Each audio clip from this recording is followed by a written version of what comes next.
2005년 11월 영국 요크셔의 어느 평범한 월요일, 한 중학교의 야외 활동 첫날, 수학 선생님 11명의 학생들 그리고 한 명의 젊은 가이드, 이들이 선택한 그날의 활동은 단 한 명의 생명을 앗아갔고 남은 아이들의 삶을 송두리째 바꿔버렸다. 영국 노스요크셔 타드캐스터 그래머 스쿨. 매년 겨울 8학년 학생들을 위한 특별 야외 캠프가 열린다. 하이킹, 낚시, 암벽 등반, 그리고 동굴 탐험.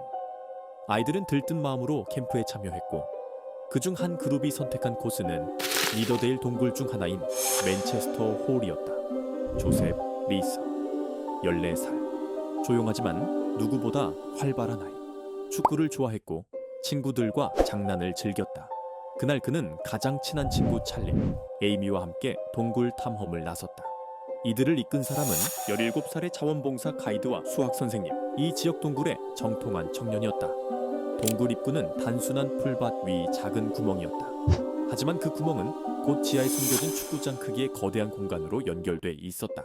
천장은 15m 높이, 종유석이 주렁주렁 매달려 있고 바닥엔 얕은 물이 흐르고 있었다. 아이들은 놀라워하며 바닥을 첨벙거렸다. 그곳은 마치 땅속에 숨겨진 거대한 성전 같았다. 조셉과 에이미, 찰리는 기분이 한껏 들떠 있었다. 하지만 이 동굴은 단순한 놀이터가 아니었다. 그 누구도 예상하지 못했던 끔찍한 공포가 그들을 기다리고 있었다.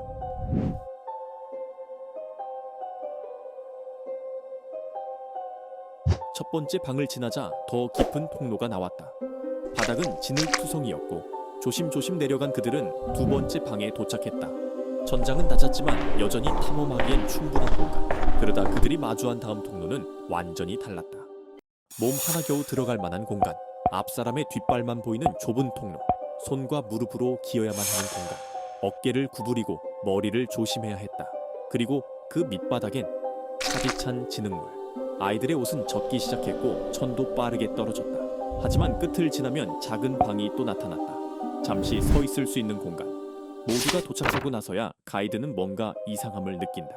물이 왜 이렇게 높지? 평소보다 훨씬 높은 수위. 아이들은 무릎까지 찬물에 잠겨 있었다. 시간이 갈수록 물은 서서히 차올랐고 가이드는 급히 탈출을 결정한다. 수학 선생님이 먼저 나서고 학생들을 한 명씩 좁은 통로로 되돌려보낸다. 하지만 그 순간 그 누구도 예측 못한 일이 터진다. 우악! 갑자기 쏟아져 들어온 급류. 차디찬 물줄기가 좁은 통로를 가득 채웠다. 끝에 남은 세 사람, 가이드, 에이미, 조셉. 그들은 되돌아갈 수밖에 없었다. 그 방은 이제 곧 수면 아래로 사라질 운명이었다. 그들은 마지막 숨을 들이쉰다. 이번이 마지막이야. 꼭 나가야 해. 숨을 참은 채 좁고 가득 찬 수로를 기어간다. 가이드는 먼저 빠져나와 에이미의 팔을 붙잡고 힘껏 끌어낸다. 하지만 조셉은 숨을 참기엔 너무 늦었다. 뒤따라온 그에겐 공기가 없었다. 아이들을 데리고 지상으로 올라온 선생님과 가이드는 구조 요청을 넣는다. 하늘은 맑고 푸르렀고 바람만 강하게 불고 있었다. 비는 단 한 방울도 내리지 않았다. 하지만 동굴 아래는 완전히 달랐다.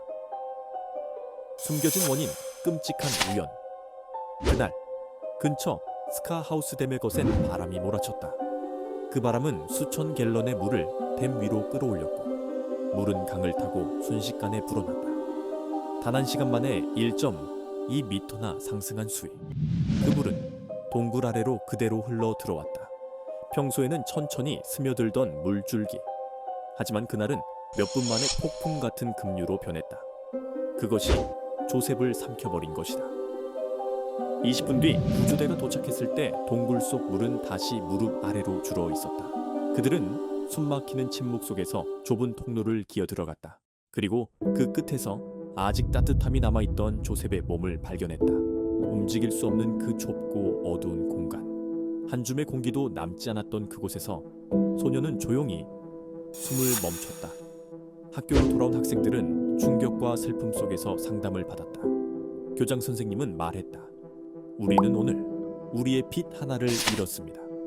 조셉은 축구를 사랑했고 친구들과의 장난을 즐겼던 그야말로 삶을 사랑했던 아이였다. 사건 이후 캠프를 운영한 지방 정부에 책임 여부를 묻는 조사가 시작됐다. 하지만 법원은 이 사고가 누구도 예측하지 못한 천재지변이라는 점을 인정했다. 그 누구도 맑은 하늘의 댐이 동굴을 삼킬 줄은 몰랐다. 조셉은 그렇게 추억이 될 수 있었던 그 여행에서 영원히 돌아오지 못했다. 그가 지나간 그 좁은 통로, 그 마지막 숨이 닿았던 그 작은 공간, 그리고 그를 놓고 나올 수밖에 없었던 아이들의 울음. 그것은 지금도 맨체스터 홀의 어딘가에서 들리는 듯하다. 조셉 리서, 2005년 11월 14일. 동굴 안 마지막 숨결. 그날의 바람, 그날의 물결은 소년 하나의 생명을 앗아갔고 많은 이들의 삶을 바꿨다. 그리고 우리는 그날의 이야기로부터 단 하나의 교훈을 배운다. 자연은 언제나 인간의 예측 너머에 있다.